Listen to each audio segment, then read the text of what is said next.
हरे कृष्णा। परिवार में अचानक किसी की मृत्यु हो जाने पर क्या करें?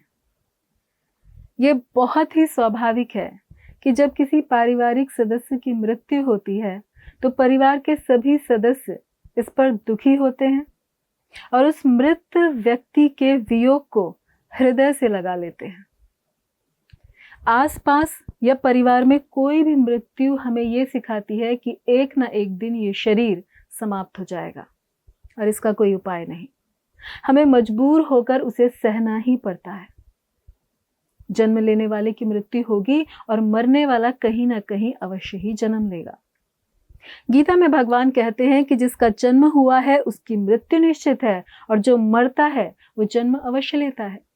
ये सत्य है, इसलिए इस विषय में शोक न करें। भगवान श्री कृष्ण इस कटु सत्य के लिए शोक करने को मना करते हैं। वैसे यदि देखें तो किसी का भी ऐसे संसार छोड़कर जाना हमारे लिए इस जन्म मृत्यु के चक्र से छुटकारा पाने की तैयारी के लिए और भगवान श्री कृष्ण का प्रेम पाने के लिए एक नोटिस जैसा है, क्योंकि किसी भी क्षण हम मर सकते हैं और ऐसा होने पर अपने इस अमूल्य अवसर को जो मनुष्य के रूप में हमें मिला है उसे खो सकते हैं।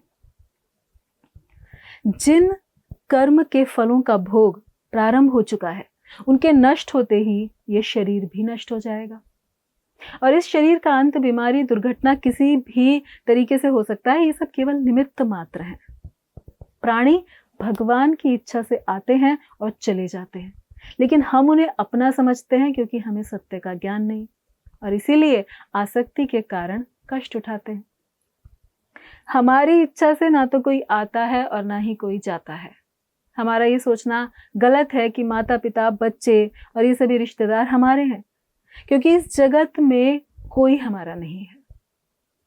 गलती से ये सोचकर कि हमारे परिवार के सदस्य और रिश्तेदार हमारे अपने हैं, हम उनसे ममता कर बैठते हैं और कष्ट पाते हैं।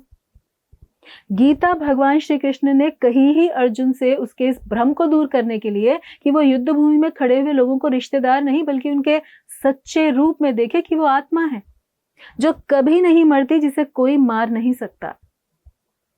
व्यक्ति अपने कर्म करता है, धर्म निभाता है और फिर समय के अनुसार चला जाता है।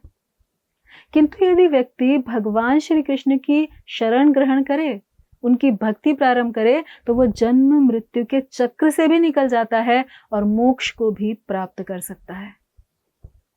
किंतु जब प्राणी भगवान श्री कृष्ण से विमुख हो जाते हैं तब माया जीव को घेर लेती है और वे जन्म मृत्यु के समुद्र में और त्रितापों में डाल दिए जाते हैं। और इस सब की शुरुआत होती है इस भ्रम से जब हम अपने को शरीर समझ बैठते हैं और इससे संबंधित अन्य शरीरों को अपना। वास्तव में हम केवल श्री कृष्ण के हैं तथा श्री कृष्ण ही केवल हमारे हैं। जब हम भगवान से अपने इस संबंध को भूल जाते हैं तो दुख के शिकार हो जाते हैं। किंतु यदि हम ये जान जाएंगे कि हम आत्मा हैं और भगवान के साथ ही हमारा नित्य संबंध है, बाकी संबंध स्वप्न के समान आने जाने हैं, तो हम निरंतर श्री कृष्ण की भक्ति करेंगे, उनका स्मरण करेंगे, उनका चिंतन करेंगे और इस प्रकार सभी दुखों से परे हो जाएंगे, चाहे वो मृत्यु का दुख ही क्यों ना हो। भगवान श्री कृष्ण की पूर्ण शरण ग्रहण करके हमें सदा श्री कृष्ण का नाम रटना चाहिए, क्योंकि भगवान के पवित्र नाम का कीर्तन मन की सारी पीड़ाओं को हटा देता है और शांति प्रदान करता है। और कलयुग के लिए संस्तुत वो नाम है हरे कृष्ण कृष्ण कृष्ण हरे हरे, हरे राम राम राम हरे हरे। धन्यवाद। हरे कृष्ण। ऐसे ही और भक्तिमय कार्यक्रमों के लिए देखिए हरे कृष्णा टेलीविजन और इसे प्राप्त करने के लिए आप अपने केबल अथवा DTH ऑपरेटर से संपर्क करें तथा और अधिक जानकारी के लिए आज ही डायल करें 7666 839 839।